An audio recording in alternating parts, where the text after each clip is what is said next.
চলমান টি-20 বিশ্বকাপের গ্রুপ পর্ব থেকে বিদায় নিতে হয়েছে পাকিস্তানকে।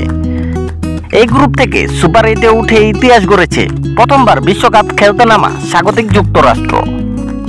এর আগে যখন পরপর 2 ম্যাচ হেরে বিশ্বকাপ থেকে বাদ পড়ার সংখ্যায় পাকিস্তান, তখন শহীদ আফ্রিদি বলেছিলেন বিশ্বকাপ শেষ হলে নিজের প্রতিক্রিয়া জানাবেন।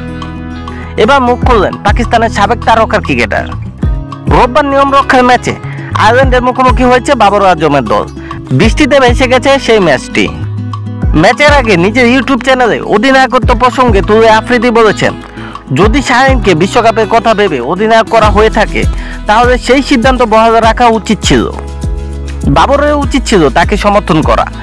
বাবরের সেই সময় বলা উচিত ছিল যে না, আপনারা তাকে অধিনায়ক বানিয়েছেন, আমরা তার অধীনে খেলতে প্রস্তুত, তাকে সমর্থন করে তার অধীনে খেলতে চাই। এইরকম অবস্থান নেওয়া দরকার ছিল বাবরের। এই উদাহরণ তৈরি করলে বাবর সম্মান পেত। এতে পুরো দায় কেবল বাবরের নয়, কারণ নির্বাচক কমিটিতে একে অপরের উপর দায় চাপানোর মতো লোক আছে। তাদের মধ্যে কাউকে আবারও বলতে শুনেছি যে বাবর অধিনায়ক কিভাবে করতে হয় জানেই না। শুনছি দল থেকে নাকি 8-9 জন বাদ দিয়ে দেবে। এটা তখনই করা যায় যখন আপনার হাতে অনেক খেলোয়াড় থাকে। আপনি যদি খেলোয়াড় বাবরকে সরাতে চান, ওর মতো কেউ আপনার হাতে আছে? রিজওয়ানের বিকল্প কেউ আছে? বড় পরিবর্তনের কথা তখনই বলা যায় যখন আপনার বেঞ্চ শক্তিশালী থাকে।